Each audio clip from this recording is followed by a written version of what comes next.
Hello दोस्तों, मैं हूं चंद्रकांत पांडे और आज लाया हूं मैं शिक्षण अधिगम के सिद्धांत के महत्वपूर्ण बहुविकल्पीय प्रश्न डीएलएड प्रथम सेमेस्टर के लिए। आपका स्वागत है चंद्रा स्टडी पॉइंट पर। अगर आप मेरे चैनल पर नए हैं तो सब्सक्राइब करें, शेयर करें एंड लाइक करें।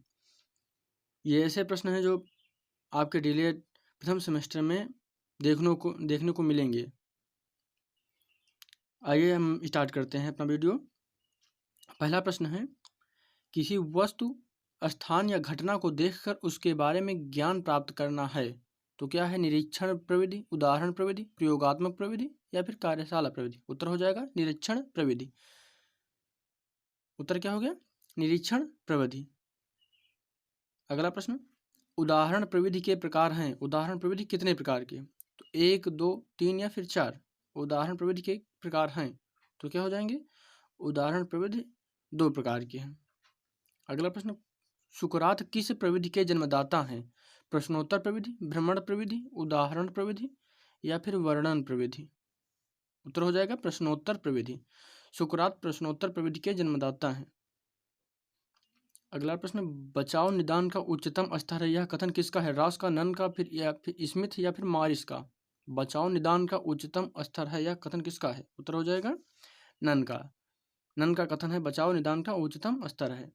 अगला प्रश्न, पर्यटन विधि सर्वाधिक प्रयुक्त है भाषा शिक्षण में, गणित शिक्षण में, भूगोल शिक्षण में या फिर संगीत शिक्षण में। पर्यटन विधि सर्वाधिक उपयुक्त है भूगोल शिक्षण में। भूगोल शिक्षण में पर्यटन विधि सर्वाधिक उपयुक्त है। अगला प्रश्न, प्रयोग प्रदर्शन विधि सर्वाधिक उपयोगी है विज्ञान शिक्षण में, भाषा शिक्षण में, इतिहास शिक्षण में या फिर नागरिक शास्त्र शिक्षण में। प्रयोग प्रदर्शन विधि सर्वाधिक उपयोगी है विज्ञान शिक्षण में। अगला प्रश्न, सूक्ष्म अवलोकन व निरीक्षण शक्ति विकास में सहायक शिक्षण प्रविधि है व्याख्यान, प्रश्नोत्तर, कहानी या फिर पर्यटन। बताइए। उत्तर हो जाएगा पर्यटन। अगला प्रश्न, बच्चों में कल्पना शक्ति का विकास किया जा सकता है प्रश्नोत्तर द्वारा, कहानी द्वारा, व्याख्यान द्वारा या फिर समूह कार्य द्वारा।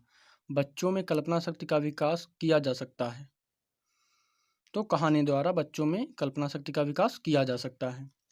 अगला प्रश्न, शिक्षण को सुव्यवस्थित व प्रभावपूर्ण बनाने का माध्यम है शिक्षण विधियां, गतिविधियां, अभ्यास, कार्य या फिर प्रश्न। शिक्षण को सुव्यवस्थित व प्रभावपूर्ण बनाने का माध्यम है शिक्षण विधियां। अगला प्रश्न, शिक्षण विधियां आधारित होती हैं बच्चों की संख्या पर, गतिविधियों पर, शोध पर या फिर शिक्षण सूत्रों पर। शिक्षण विधियां किस पर आधारित होती हैं? तो उत्तर हो जाएगा शिक्षण सूत्रों पर शिक्षण विधियां आधारित होती हैं। अगला प्रश्न, किंडरगार्टन शिक्षण पद्धति के जन्मदाता कौन है? फ्रोबेल, मॉन्टेसरी, हेलेन पार्कहर्स्ट या फिर हर्बर्ट। किंडरगार्टन शिक्षण पद्धति के जन्मदाता हैं फ्रोबेल। अगला प्रश्न, प्राचीन कालीन शिक्षण विधियां थी पाठ्य पुस्तक केंद्रित, शिक्षक केंद्रित, बाल केंद्रित या फिर पाठ्यक्रम केंद्रित।